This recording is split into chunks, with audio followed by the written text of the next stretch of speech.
আমি একটু বেশি কথা টাকা ঝুড়ি যাচ্ছে আমার হাতে যা মানে কচি পয়সা রাখি যেমন তো গরমের কাছে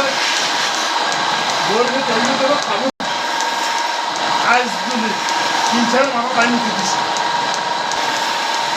সে তো আমার মামা ভালো ব্যবহার করছে না